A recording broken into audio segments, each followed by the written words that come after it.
콜로라도 스프링스에 우리 내셔널 헤드쿼터가 있는데 거기에 이제 미팅하러 왔다가 또 여기 덴버에 우리 주 목사님 계시니까 고 목사님하고 뵙고 특별히 또 여러분들하고 같이 한번 월십을 하고 싶었어요. 왜냐하면 저는 그 개인적으로 제가 가지고 있는 신념이 우리 성도의 교제 가운데서 가장 좋은 교제, 가장 친밀한 교제는 예배를 같이 드리는 교제라고 믿습니다. 예배를 같이 드릴 때 더 알게 되고 더 친밀해지고 하는 걸 느끼기 때문에 예배를 같이 드리고 싶었어요. 오늘 이렇게 여러분들하고 같이 예배를 드릴 수 있도록 허락하신 우리 주 목사님과 또 여러분들에게 감사를 드립니다. 그 예수라는 영화가 있어요. 예수라는 영화. 그 예수라는 영화가 각 나라 말 또 각 부족의 언어로 번역이 돼가지고 정말 많은 사람들을 구원을 했습니다. 아마 한 몇 억은 그 예수라는 영화를 통해서 한 1억 명 이상의 사람들이 예수님을 영접을 했을 거예요. 그런데 이제 이 예수 영화가 이제 한국말로도 더빙이 되어 있는 게 있어요. 그런데 그 한국말로 더빙되어 있는 그 예수 영화를 볼 때 북한 사람들이 그거를 보면 조는 거예요. 왜냐하면 아니 뭐 북한 사람들은 예수님에 대해서 기독교에 대해서 전혀 사전에 지식도 없는 데다가 이게 서울 말이니까 이게 무슨 말인지 금방금방 귀에 안 들어오는 거예요. 그래가지고 그 영화를 보다가 잡니다. 그래서 이 예수 영화가 그 함경도 사투리 버전도 있고 평안도 사투리 버전도 있습니다. 이 예수 영화. 아니 왜냐면 예수 영화를 만든 이유가 어떻게 해서든지 그 예수님의 복음을 전하겠다는 거니까 뭐 북한 사람들이 못 알아들으면 함경도 사투리로도 해야 되는 거예요. 그런데 이제 이 예수 영화 초반에 보면 가브리엘 천사가 그 마리아한테 와가지고 이제 당신이 구세주를 잉태할 것이다 이렇게 알려주는 그런 부분이 있어요. 근데 이제 우리가 오늘 읽었던 이 누가복음에 보면 거기에서 마리아가 이렇게 대답합니다. 나는 남자를 알지 못하니 어찌 이 일이 내게 있으리까. 그러니까 이제 자기는 처녀인데 아니 느닷없이 엔젤이 와가지고 천사가 와서 당신이 하여튼 구세주를 잉태한다. 이게 잉태하는 거잖아요. 그러니까 이게 무슨 말입니까? 그런데 평안도 사투리 버전에서는 마리아가 뭐라고 대답을 하냐면 네레어카가시오 이렇게 대답하고 네레어카가시오 이렇게 대답하는 거예요. 예수님이 지금 어디 계시죠? 어디 계실까요? 응? 아, 뭐 예수님 하늘 보좌에도 계시겠지만 또 어디 계시죠? 우리 안에 계시는 거죠. 우리 안에. 예, 우리 안에 계십니다. 하나님께서 구주를 우리 속에 품게 하시겠다는데 우리가 어떻게 하겠어요? 똑같아. 내려가시오. 그렇습니다. 예, 마리아가 자기가 잉태할 분이 그 인류를 죄에서 구원할 구주라는 사실을 알고 너무너무 기뻤습니다. 너무 감사했어요. 그래서 그 오늘 우리가 읽은 그 부분은 그 마리아가 너무 기쁘고 감사해서 부른 노래입니다. 그래서 마리아 찬가라고 해요. 마리아의 찬가. 그런데 마리아가 성령으로 구주를 뱃속에 품었습니다. 그런데 마리아가 자기를 그 노래를 부르면서 자기를 뭐라고 얘기를 하냐면 자기는 계집종이고 비천한 자다 이렇게 얘기를 하는 거예요. 그 구세주를 자기 속에 품는 그게 너무 기뻐서 감사하는 노래를 부르는데 자기는 계집종이고 비천한 자다 이렇게 얘기하는 거예요. 그러면 마리아가 자기가 하층 계급의 사람이기 때문에 자기를 비천한 자다 이렇게 얘기를 하는가? 아닙니다. 마리아의 남편의 직업이 뭘까요? 목수예요. 그죠? 네, 목수는 옛날이나 지금이나 이게 고급 기술직이에요. 목수가. 그래서 목수들은 다 중산층의 삶을 살고 있습니다. 미국에서 목수는요, 한번 하루 불러서 잘하는 목수는 하루 일당이 1,000불입니다. 하루 일당이 1,000불이에요. 그것도 싸고 싼 사람 골라도 200불, 300불 줘야 돼요. 목수. 그러니까 이게 괜찮은 사람들인 거예요. 그러니까 마리아가 자기가 계집종이고 비천한 자다 하는 이 얘기는 하나님 앞에서 자기는 계집종에 불과한 비천한 존재다 하는 그런 뜻인 거예요. 우리들은 다 아까 여러분들이 고백하신 것처럼 성령으로 구주를 우리 심령 속에 품습니다. 그러나 우리들도 하나님 앞에서는 그분의 비천한 종인 것입니다. 그런데 여러분 이제 자기 자신이 스스로 내가 비천한 종이다 하고 느껴지시는 분 한번 손 한번 들어보세요. 이게 머리로는 이게 다 알겠는데 하나님 앞에서 내가 비천한 종이다 하는 건 다 알겠는데 이게 비천한 이 단어가 영 마음에 안 든단 말이에요. 비천한. 그렇죠? 머리로는 다 알겠는데 이게 정말 이게 마음에 안 들어요. 그런데 여러분 자신이 하나님 앞에서 비천하다는 것을 아는 사람이 겸손한 사람이에요. 그런데 우리는 그게 좀처럼 마음에 들지 않습니다. 우리는 좀처럼 겸손하지가 않은 것입니다.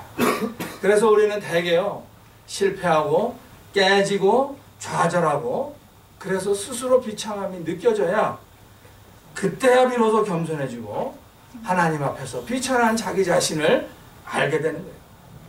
그런데요 하나님은 그런 자리에 떨어진 사람을 건져내시는 거예요. 아멘. 바닥으로 추락한 인생을 구해주시는 하나님이십니다. 아멘. 그래서 좋으신 하나님이에요. 우리가 좋으신 하나님 하잖아요. 복음성가도 너무 쉬운 복음성가잖아요. God is so good. 하나님이 왜 God is so good? 하나님은 그런 하나님이시기 때문에 비천한 자리에 떨어진 사람들을 건져내서 끌어올리시는 하나님이시기 때문에 좋으신 하나님이신 것입니다. 할렐루야. 네, 우리 그 재미교포 가운데서 정치적으로 가장 성공했던 사람이 김창준이라는 분입니다. 김창준 씨. 김창준 씨는 연방 하원 의원을 3번을 했어요. 김창준 씨 말고는 지금까지 연방 의원에 당선됐던 한국 사람이 없습니다. 최근에 요번에 오바마 뽑는 선거할 때 저쪽 어바인에서 그쪽에서 연방 하원 의원에 또 도전했다가 실패했습니다. 김창준 씨만 연방 하원을 3번 했어요. 그랬던 그 사람이 졸지에 추락을 했습니다. 그 비서관들이 정치 자금을 모금할 때 거기에 부정이 있었다 그래가지고 그 매스컴이 그거를 눈치를 딱 챈 거예요. 그 매스컴이 물고 늘어지니까 이게 견디다 못해가지고 막 공격을 막 받으니까 공화당 공천을 못 받았어요. 3선을 했는데 4선째 도전을 하는데 공천을 못 받았어요. 그래가지고 독립으로 나갔다가 떨어졌습니다. 그 바람에 그냥 뭐 가지고 있었던 회사도 망하고 그리고 가정까지 파탄이 났어요. 그러니까 화려한 정상에 올라가 있다가 하루아침에 졸지에 땅바닥에 놔뒹구는 그런 처지가 됐습니다. 그때 김창준 씨 주머니에 200불이 있었대요. 200불이 있었는데 그때로부터 50년 전에 김창준 씨가 미국에 유학을 올 때 주머니 속에 200불을 들고 이민을 왔습니다. 50년 전에 200불을 들고 이민을 와가지고 50년 동안 피땀 흘려 노력해가지고 화려한 정상에 올라갔다가 어느 날 아침에 땅바닥에 떨어졌는데 주머니에 다시 200불 남는 거예요. 200불, 50년 200불. 미국에 와가지고요. 대학원에서 공부를 하는데 하수 처리하는 걸 전공했어요. 이분이. 그러니까 뭐 돈 200불 가지고 왔으니까 아무것도 없잖아요. 그러니까 병원에서 쓰레기 치우는 일, 뭐 운전하는 일, 뭐 신문 돌리는 일, 뭐 이런 거 하면서 공부했습니다. 그리고는 이제 공부를 딱 마치고 나서는 그 하수 처리를 하는 그 회사에 취직을 했어요. 그리고 직장 생활을 조금 하다가 자기가 회사를 차렸습니다. 그리고는 직원이 150명 정도 되는 그런 회사로 성장을 한 거예요. 그리고는 그 LA 근교에 가면 다이아몬드 바라는 도시가 있는데 다이아몬드 바라는 도시의 시의원에 당선이 되고 그리고는 이어서 다이아몬드 바의 시장이 됐어요. 아마 한국 사람은 최초의 시장일 거예요. 그리고 나서는 이제 연방 하원의원에 당선이 됐습니다. 그런데 김창준 씨가 연방 하원에 도전을 할 때 그를 아는 모든 사람들이 다 말렸습니다. 한국 사람이 연방 의원이 되는 것은 불가능하다. 당신 이거 도전하면 완전히 패가 망신한다. 다 말리는 거예요. 그런데 도전해서 당선이 됐어요. 그것도 3번 당선이 됐습니다. 얼마나 자부심이 있었겠습니까? 모두들 다 불가능하다는 일을 이룬 거예요. 그런데 50년 동안 피땀 흘려 이룩한 것들이 한순간에 다 물거품이 된 것입니다. 이렇게 열심히 노력해서 이룬 것들, 그런 것들이 졸지에 무너지는 일들이 우리한테서도 일어납니다. 가정을 어떻게든지 지켜보려고 그렇게 애를 썼는데, 그렇게 많이 참고, 그죠? 정말 세상에 이렇게 살 수가 있을까 하면서 견뎌내려고 그렇게 애를 썼는데 가정이 파탄이다. 어떻게 해볼 수가 없는 도저히. 제가 목회할 때 여집사님이 와가지고 그러니까 남편이 술을 먹고 들어와가지고는 그냥 막 때리고 막 그러면 애들은 무서워가지고 막 숨어. 그냥 벽장에 가서 숨고. 성경 교회 다닌다고 성경책을 그냥 팍팍 다 찢어져 버리고. 그리고 성경 공부 가르치는데 쫓아와가지고 문 막 두들기면서 내놔 그러고 아우성 치고. 그렇게 사는 거예요. 그렇게 사는 거예요. 공부를 열심히 하죠. 유학 와가지고. 야, 심히 진짜 죽도록 공부했는데 학점이 안 나오는 거야. 통과하고 겨우 넘어갔는데 꼭 필요한 학점이 안 나와. 졸업이 안 돼. 사업을 합니다. 진짜 힘들어서 열심히 사업을 하는 거야. 하루에 그냥 막 5시간씩 자면서 죽도록 열심히 사업을 하는데 어느 날 그냥 불가항력적으로 사업이 망하네. 요즘같이 요 서프라임 모기 때 얼마 전에 집 산 사람들 고생해가지고 집을 막 장만했는데 완전히 집값이 떨어지니까 이거 어떻게 할 수도 없고 버려야 되고 내놔야 되고 이렇게 우리는 가끔요 인생의 바닥에 떨어집니다. 추락해서 그 인생의 땅바닥에 떨어져 있는 우리들의 모습은 비천함 그 자체입니다. 그런데다가 때로는 죄도 짓죠. 영적으로 추락할 거예요. 그러면 더 비참하게 느껴져요. 더 비참하게. 그런데요, 주님이 땅바닥에 떨어져서 가루가 된 우리들에게 성령의 물을 부으시는 거예요. 네. 그래서 부서져서 가루가 된 그 우리들을 성령이라는 물을 부으시고는 반죽을 하고 빚어내시는 것입니다. 새로운 형상을 만들어내시는 새로운 형상. 진흙과 같은 우리를 빚으셔서 주님의 형상을 만들어내시는 것입니다. 진흙과 같은 날 빚으사 주님의 형상 만드소서. 사랑하는 여러분, 혹시 여러분 지금 자신이 추락하고 있다고 느껴집니까? 그러면 지금이 바로 하나님의 은혜를 받을 때입니다. 하나님은요 겸손한 사람의 비천함을 돌아보십니다. 그리고 하나님은 겸손한 사람에게 만세의 복을 주십니다. 이거 오늘 본문에서 말씀하시는 거예요. 그러니까 하나님께서는요 하나님의 백성이 겸손할 때 그 백성을 그 사람의 비천함을 돌아보시고 그 사람에게 만세의 복을 주신다 하는 것입니다. 그럼 하나님이 어떻게 우리들의 비천함을 돌아보시고 만세의 복을 주실까요? 우선요 하나님은 우리에게 엄청난 일을 행하셨어요. 우리들 속에 이 세상을 구원하는 구주를 품게 하신 것입니다. 마리아가 성령으로 예수님을 잉태한 것처럼 구세주가 우리 속에 품어진 것입니다. 예수 그리스도를 믿으며 전능하신 주님이 우리 속에 품어지는 것입니다. 여러분, 우리가 잘나서 구원받은 거 아닙니다. 하나님의 은혜로 구원받은 거예요. 하나님은 예수 그리스도를 믿는 우리의 믿음만을 보시고 우리를 구원하셨습니다. 구원은 우리에게서 나온 것이 아닙니다. 구원은 하나님의 선물이에요.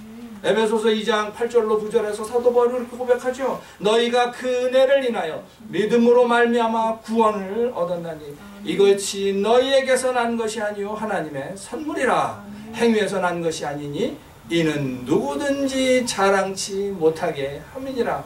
누구든지 자랑치 못하게 함이니라. 자랑치 못하게 한다는 거예요. 겸손하게 한다는 것입니다. 사람이 구원을 받으면 그때서야 비로소 하나님의 백성으로서의 삶이 시작되는 것입니다. 하나님의 백성은 겸손해야 되는 거예요. 자랑치 못하게 함이니라. 구원받기 전에는 자랑해야 돼요. 그죠? 구원받기 전에 우리들을 다 그랬습니다. 구원받기 전에는 자랑하지 않으면 죽는 세상이에요. 나 잘났다고 자랑해야 되는 세상에서 살았어요. 그러다가 구원받아서 영생을 소유한 사람은 자랑하지 말고 겸손한 그런 삶을 살아야 되는 것입니다. 만약에요 사람이 잘나야 구원받는 것이다. 사람이 착해야 구원받는 것이다. 사람이 좋은 일을 많이 해야 구원받는 것이다. 그러면 잘난 척하다가 때때로 땅에 떨어져서 추락해서 가루가 돼서 나뒹구는 우리들은 절대로 구원받지 못했을 것입니다. 그러나 그저 예수님을 믿기만 했는데 우리를 구원하셨습니다. 아멘. 그리고 우리를 주님의 형상으로 빚어주시는 거예요. 주님의 아멘. 형상으로. 우리는 진흙이고요. 하나님은 토기장이십니다. 아멘. 이사야 선지자가 이사야서에서 그렇게 고백해요. 여호와여 주는 우리 아버지시니이다. 아멘. 우리는 진흙이요 주는 토기장이시니 우리는 다 주의 손으로 지으신 것이다. 아멘. 이사야서 64장 8절 말씀입니다. 이 말씀은 우리가 우리 스스로를 빚을 수 없다는 것입니다. 가루가 된 우리를 하나님께서 빚으십니다. 아멘. 그것도 주님의 형상으로. 아멘. 그러니까 우리의 소유권은 우리를 지으신 우리를 빚으신 하나님께 있습니다. 아멘. 그래서 주인이신 하나님께 순종하면서 사는 인생이 복받은 인생입니다. 아멘. 아멘. 그런데요, 주님이 우리를 주님의 형상으로 빚으시는 데는 다 이유가 있습니다. 주님의 뜻을 이루소서. 주님 발 앞에 엎드린 진흙과 같은 날 빚으사 주님의 형상 만드소서. 주님의 뜻을 이루소서. 주님의 뜻을 이루라고 우리를 주님의 형상으로 빚으시는 것입니다. 아멘. 자, 그러면 주님의 뜻이 뭘까요? 주님의 뜻은요, 복잡하게 생각하실 거 없습니다. 예수님이 하신 일을 하는 것이 주님의 뜻입니다. 아멘. 말씀 너무 간단해요. 예수님이 하신 일을 하는 게 주님의 뜻이에요. 그럼 예수님은 무슨 일을 하실까요? 오늘 본문에 의하면, 오늘 본 말씀에 있는 대로 예수님은 두려워하는 자에게 대대로 긍휼하심을 베푸십니다. 그리고 예수님은요, 마음에 생각이 교만한 자들을 흩으십니다. 예수님은 권세 있는 자를 그 자리에서 내리치시고 비천한 자를 높이십니다. 예수님은 줄인 자를 좋은 곳으로 배불리시는 거예요. 그리고 부자를 빈손으로 보내십니다.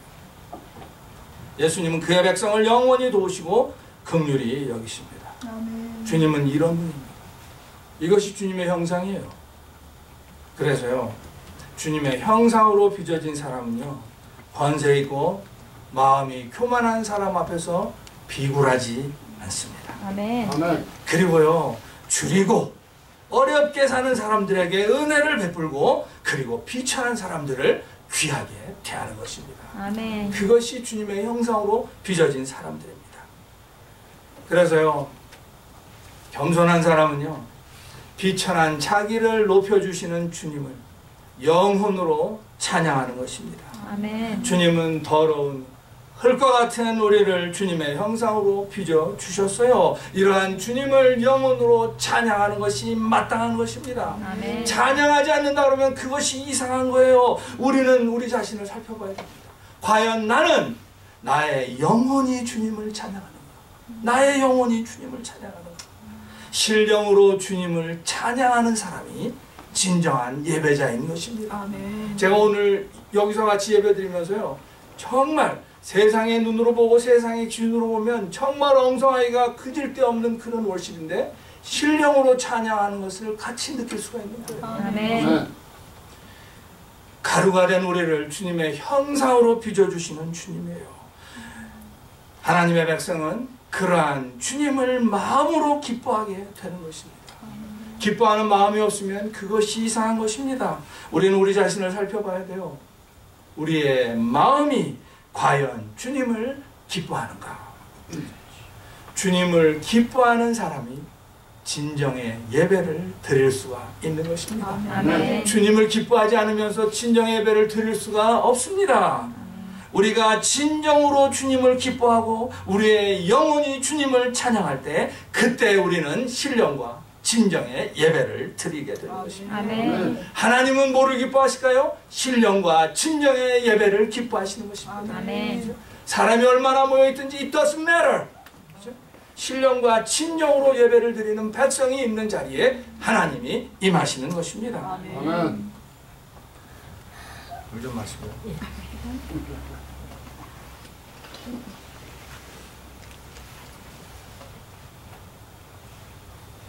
우리들이 주님의 형상 만드소서 이렇게 찬양을 하죠. 이거는요, 내가 예수님과 같이 되게 해달라고 기도하는 겁니다. 주님의 형상 만드소서. 찬양은 곡조가 붙어있는 기도예요. 그러니까 우리가 그 찬양을 부를 때마다 나는 나를 주님처럼 만들어 주십시오 하는 기도거든요. 그 예수님, 왜? 예수님이 바로 우리의 기쁨이고 우리의 영원히 찬양하는 우리의 자랑이기 때문에. 그래서 나를 예수님처럼 만들어 주십시오. 여러분, 하나님의 백성이 뭐를 자랑합니까? 우리는 예수님을 자랑합니다. 그리고 예수님을 선포하는 겁니다. 우리는 예수님 한 분이면 다 된다고 믿습니다. Jesus only. 그리고 우리는 모든 일을 다 예수님을 위해서 하는 것입니다. All for Jesus. 그 예수님 어떤 분이시냐면요, 이사야 선지자가 이사야서 9장 6절에서 이렇게 고백합니다. 한 아기가 우리에게서 낳고 한 아들을 우리에게 주신 바 되었는데 그 어깨에는 청사를 메었고 다스리신다는 거 아니에요? 그 이름은 기묘자라 모사라. 지혜의 근원이란 말이에요. 모사라. 전능하신 하나님이시라. 영존하시는 아버지라. 평강의 왕이라 할 것입니다. 이게 예수님의 모습입니다. 그리고 예수님이 이 땅에 계셨을 때 예수님 무슨 일을 하셨어요? 예수님은 긍휼과 사랑을 베푸시면서 그러면서 하나님의 나라를 선포하셨습니다. 예수님은 줄인 자들을 먹이셨고요. 예수님은 병든 자들을 고쳐주셨고요. 예수님은 죄인들을 용서하셨고 예수님은 귀신 들린 자를 고쳤습니다. 예수님 앞으로 바리새인들이 예수님을 잡으려고 간음하다가 잡힌 여자를 데려왔을 때 여러분 다 아시잖아요. 그죠? 예수님은 그들을 다 쫓아내시고 그 간음한 여인을 용서하신, 죄인을 용서하신 하는 예수님. 그래서 예수님이 가시는 곳에는 항상 죄인들, 그 사회에서 소외받은 사람들이 항상 구름대같이 몰려들었던 것입니다.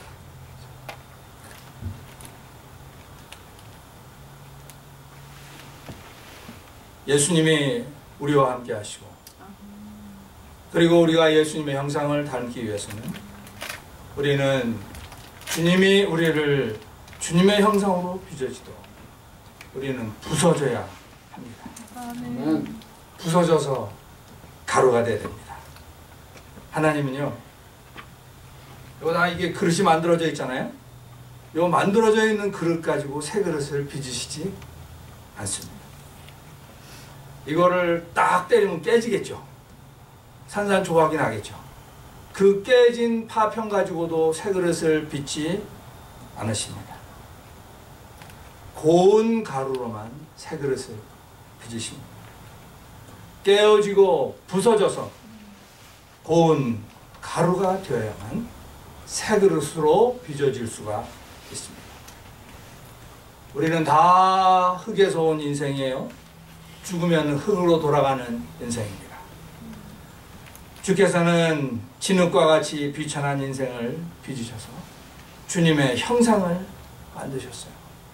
그리고는 만세 대대 복을 주시고 긍휼히 여기십니다.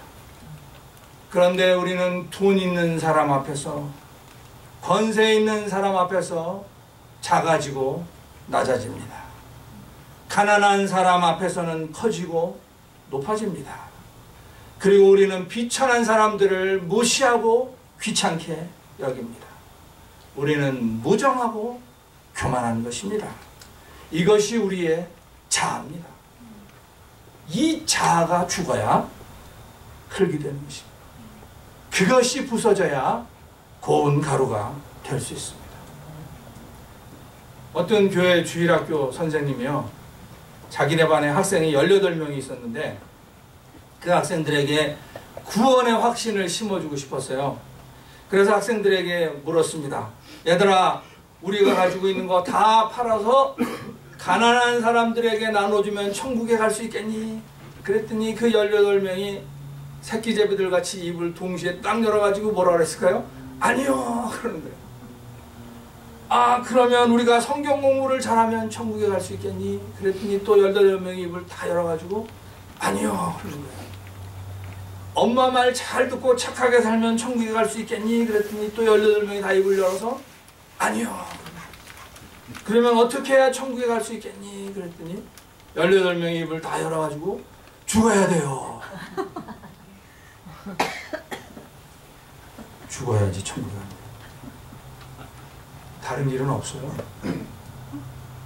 죽지 않고 천국에 갈 수 있는 길을 저한테 좀 알려주세요. 없습니다. 어떻게 자아를 죽이는 거예요? 그 지긋지긋한 자. 주님은요, 마음의 생각이 교만한 자들을 흩으십니다. 저는 오늘 여러분이 어떤 생각으로 이제 예배 자리에 나왔는지 모르겠어요. 그렇지만 오늘 이렇게 주님 앞에 나와서 예배를 드리는 것이 하나님의 은혜입니다. 아멘. 살아있으니까, 생명이 있으니까 이 자리에 나올 수 있는 것입니다. 건강을 주셨으니까 이 자리에 나올 수 있는 것입니다. 이것이 은혜입니다. 사랑하는 여러분, 이러한 은혜의 손길을 여러분에게 베푸시는 주님 앞에 겸손해야 하는 것입니다. 아멘. 주님은요, 마음의 생각이 교만한 자들을 흩으시는 거예요. 그리고 주님은 권세 있는 자들을 그 자리에서 내리치시고 비천한 자를 높이십니다. 여러분, 권세 그러는데 권세의 제일 마지막은 뭐겠어요? 자기 권세예요. 자기 권세. 그래서 세상 거의 모든 사람들이 다 자기 권세로 살아가는 거예요. 자기 마음대로, 자기 뜻대로. 우리는 자신의 권세를 의지하지 말아야 합니다.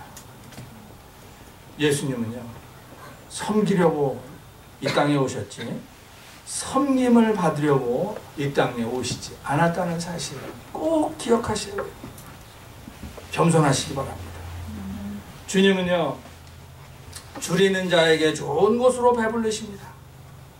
경제가 요즘 굉장히 어렵죠? 어렵습니다. 그러나 아무리 경제가 어렵다 해도 낀일을 거르시는 분은 없을 것입니다. 왜 그러냐? 오늘날 우리에게 일용할 양식을 주옵시고, 주기도문 우리 기도하잖아요. 그러면 기도하는 대로 응답하셔서 우리에게 일용할 양식을 주시는 거예요. 오늘날 우리에게 일용할 양식을 Give us this day daily bread. 그러면 양식을 주시는 거예요. 줄이지 않고 살게 하신 주님께 감사합시다. 그리고요, 줄이는 그런 사람들에게 예수님의 이름으로 먹을 것을 주십시오. 그것보다 더 좋은 것은 그들에게 그리스도의 복음을 주는 것입니다. 사람이 예수를 믿으면요, 그 사람도 오늘날 우리에게 일용할 양식을 주옵시고 기도하게 돼 있고, 기도하면 하나님이 그 기도에 응답해서 일용할 양식을 주시는 것입니다. 주님은요, 부자를 빈손으로 보내십니다. 우리들에게서 돈 걱정이 떠나질 않죠. 돈 있는 사람도 돈 걱정하고 돈 없는 사람도 돈 걱정합니다. 이 세상 살면서 돈 걱정 안 할 수가 없습니다. 그리고 사실이에요. 돈 걱정 안 할 수가 없어요. 그러나 돈에 매여서는 살지 맙시다. 세상 떠날 때 그거 다 놔두고 가는 것입니다. 빈손으로. 그러니까 그 돈을 주님을 위해서 좋은 일에 사용하시기 바랍니다. 아멘. 주님은요, 그분의 백성을 영원히 도우시고 긍휼을 베푸십니다. 아멘. 영원히 도우신다는 거는요, 슬플 때나 기쁠 때나 힘들 때나 편안할 때나 일이 잘 될 때나 안 될 때나 언제나 도우시고 긍휼을 베푸신다는 거예요. 언제나 우리와 함께 하시고 우리에게 긍휼을 베푸시는 그 주님을 신뢰하시기를 바랍니다. 아멘. 우리가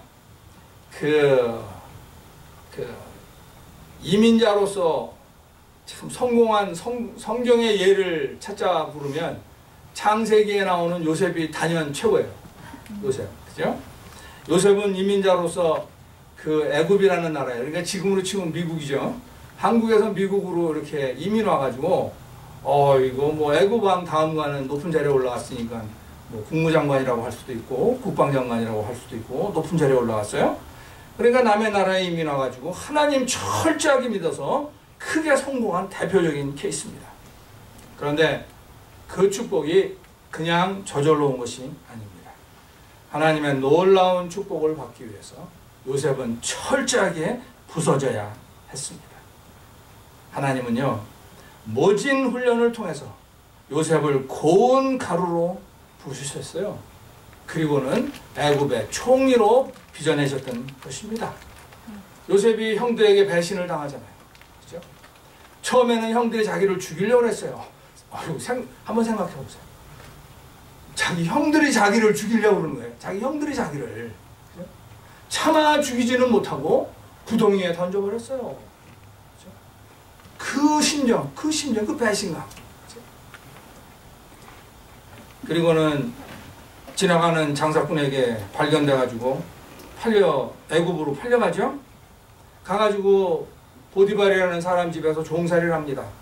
우리 성경 읽으니까 근사하게 나오는데 사실은 뭐 한 거예요? 머슴살이 한 거예요. 머슴살이. 그죠? 잘 귀하게 살다가 잡혀가가지고 머슴살이 하는 거예요. 종살이 합니다.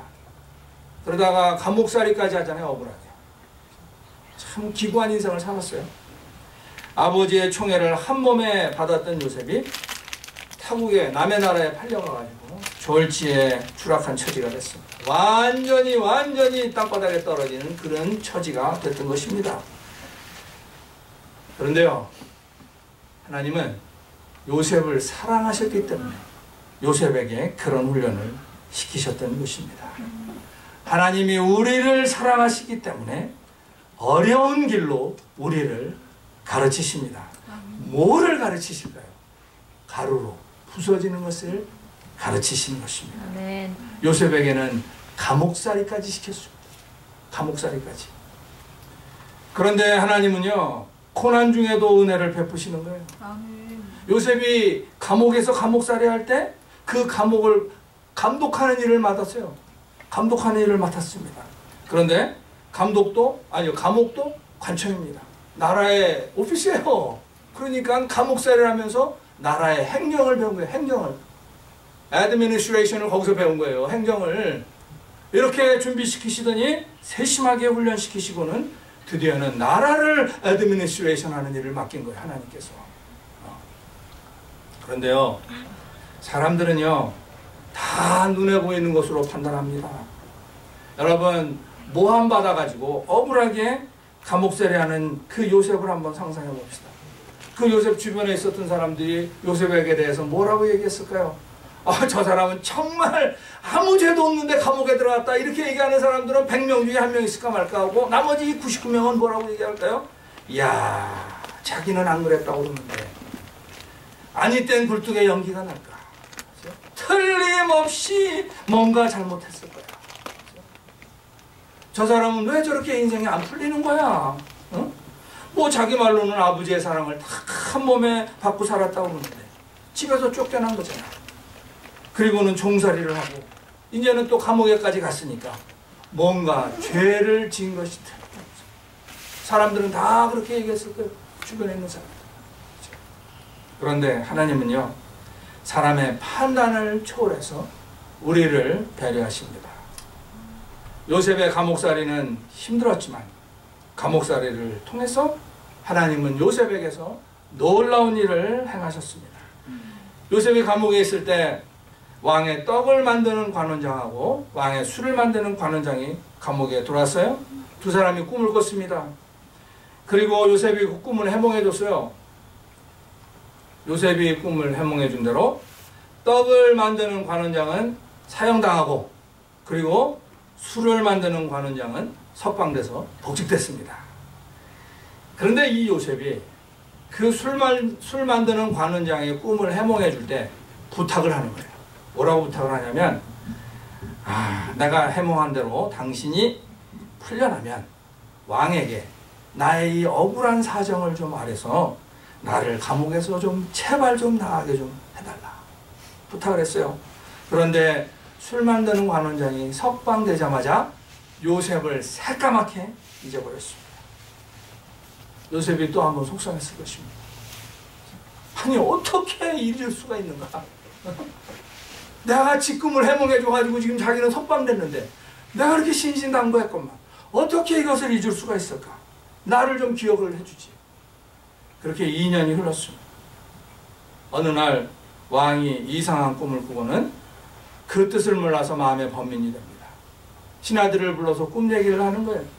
그때 그 술 맡은 관원장이 불현듯 요셉을 떠올렸다고 그래요. 그리고는 왕에게 요셉에 대해서 얘기를 했고, 그 요셉이 감옥에서 나와서 왕의 꿈을 해몽을 해줍니다.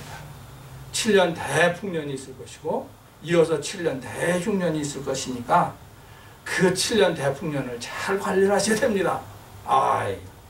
그 해몽을 들은 왕이 그 요셉의 해몽이 너무 좋으니까 요셉을 그 앞으로 다가올 7년 풍년과 흉년을 대비하도록 총리의 자리에 앉히는 거예요.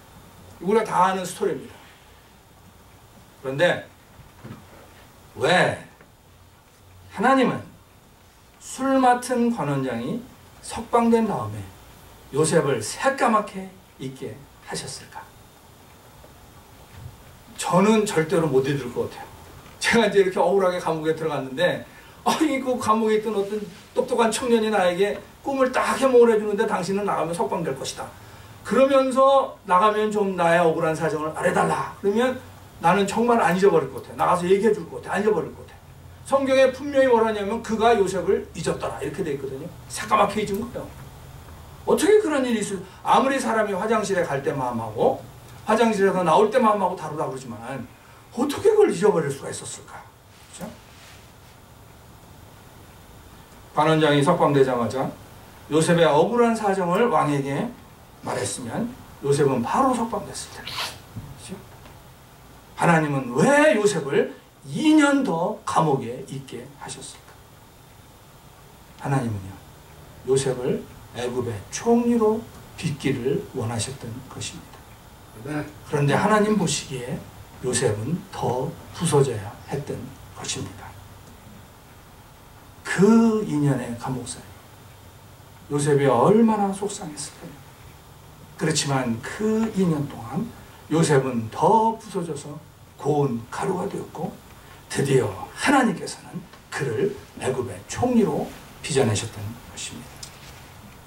하나님은 하나님의 백성을 이렇게 세심하게 배려하십니다. 우리들도 살다 보면 고난의 시기를 겪습니다. 고난의 시기를 겪을 때는 참 내가 보잘것없구나 느껴지기도 합니다. 교회도 마찬가지로 고난의 시기를 겪습니다. 교회가 고난의 시기를 겪을 때는 우리 마음속에서 참 보잘것없는 교회다 하고 느껴질 때가 있습니다. 그런데 왜 하나님께서 우리들에게 고난의 시기를 주실까요? 깨어지고 낮아져서 부서지라고 고난의 시기를 주시는 것입니다. 아멘. 하지만 제가 여러분들에게 도전하는 것은요, 여러분의 생각과 여러분의 경험과 여러분의 생각을 뛰어넘으시는 하나님을 믿으라는 것입니다. 아멘. 하나님의 생각은 우리의 생각과 다릅니다. 여호와의 말씀에 내 생각은 너희와 달라며 내 길은 너희와 달라서 하늘이 땅보다 높음같이 내 길은 너희 길보다 높으며 내 생각은 너희 생각보다 높으니라. 우리의 경험과 우리의 생각과 우리의 느낌을 뛰어넘으시는 하나님을 신뢰하시길 바랍니다. 아멘. 여러분, 사람이 하는 일 가운데 새거는 없습니다. 새가 없어요. 그래서 전도자가 고백해요. 해 아래에 새 것이 없나니 오직 주님만이 새 사람을 만드시고 새 일을 행하시는 것입니다. 아멘. 이 교회의 이름이 뭐예요? Solid Rock Community Church. 그죠? 굳건한 반석이신 예수님 커뮤니티 처치잖아요. Solid Rock에서 Jesus Christ. 아멘. 아멘. Christ is the solid rock I stand. All other ground is sinking sand. 그 주님. 깨어지고 낮아지고 부서져서 가루가 된 우리에게 주님이 오시는 것입니다. 아멘. 오셔서 우리를 주님의 형상으로 빚으십니다. 어떤 교회가 건강한 교회고 어떤 교회가 능력 있는 교회겠습니까? 깨어지고 낮아지고 부서진 성도들이 많이 있는 교회가 건강한 교회고 능력이 있는 교회인 것입니다. 아멘. 사람이 얼마나 많이 있든지 it doesn't matter.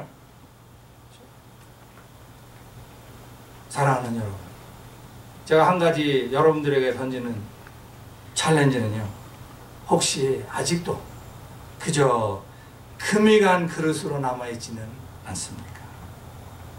혹시 아직도 그저 깨진 그릇 조각으로 남아있지는 않습니다. 깨졌어요. 깨지긴 깨졌어. 그런데 그냥 그릇 조각인 거야. 그렇죠? 가루로 부서지세요. 어떻게? 한 가지만 권면할게요. 매일 성경을 읽으십시오. 성경은 거울입니다. 성경은 거울입니다. 성경을 읽으시면, 하나님의 말씀을 읽으면 부서지지 않는 나 자신의 모습이 보일 때가 있습니다. 그러면요, 말씀에서 하라는 대로 하십시오. 다른 길은 없습니다. 말씀에서 하라는 대로. 1995년에요, 현대전자 연수단이요, 모스크바 붉은 광장에서 괴한들에게 인질로 잡혔어요. 그렇죠? 관광버스를 타고 가다가 잡힌 거예요. 인질이 딱 들어와가지고 잡았어요. 그때 이제 인질이 한국 사람 26명, 러시아인 운전사 1명, 이렇게 있었는데, 범인이 $100만 내놔라. 그리고 우리가 도망갈 수 있는, 도피할 수 있는 비행기를 마련해라. 이렇게 딱 요청을 하는 거예요. 그리고는 내 주변에, 여기 몸에다가 폭탄을 딱 장치를 해놨으니까 괜히 허튼 짓 하지 마라. 허튼 짓 하면 터져서 나도 죽고 다 죽는다. 이렇게 된 거예요. 그때 이제 그 붉은 광장에서 그 당시 모스크바 시장인 루시코프가 그 현장을 지휘를 하고 있는 거예요. 현장에는 이미 수많은 취재진들이 몰려 있었고, CNN이 실시각으로 전 세계로 방영, 그 속보를 전하고 있었습니다. 그때 루시코프 시장이 그 소리, 현대전자 사람들이 잡혔으니까 한국 대사가 부랴부랴 급하게 달려갔어요. 거기에 모스크바에 있는 그 대사에게 와가지고 루시코프 시장이 물어봅니다. 한국말로 엎드려 이렇게 말하면서 내 발음이 정확하냐 물어보는 거예요.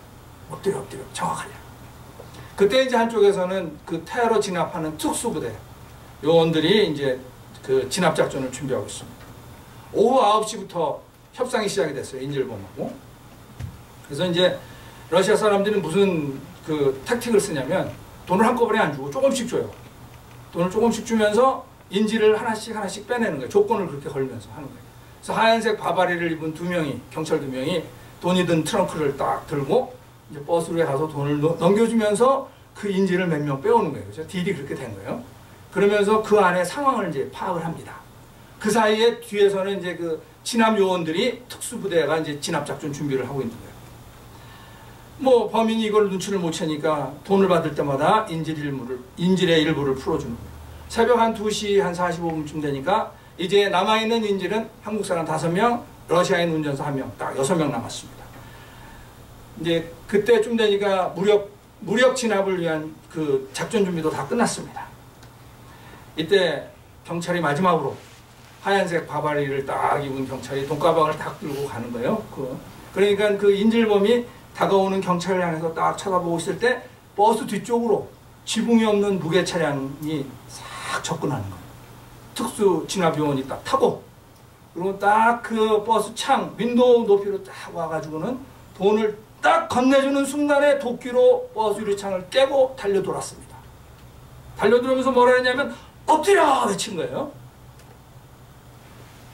그 말을 못 알아듣고 그 자리에 서 있던 인질범들은 즉사했습니다. 단 한 명의 부상자도 없이 작전이 마무리됐는데 21초 만에 끝났습니다. 여러분, 우리가 살고 있는 이 시대는 악합니다. 악이 도처에 횡령하고 있습니다. 이때 마귀가 우리를 인질로 잡으려고 합니다. 주님은 그러한 우리를 구출하십니다. 주님의 명령을 알아듣지 못하구나. 주님이 우리에게 와서 엎드려 외치는데 그 명령을 말씀을 알아듣지 못하거나 아니면 알아들었는데 순종하지 않으면 죽습니다. 그 말씀을 알아듣고 순종하면 사는 것입니다. 하나님의 말씀을 알아들으시면 그냥 그대로 하셔야 되는 것입니다. 그러면요, 상상하지도 못하는 축복이 여러분들에게 임하실 것입니다. 여러분을 주님의 형상으로 빚으시는 것입니다. 가루로 부서지기를 예수님의 이름으로 축원합니다. 기도합시다.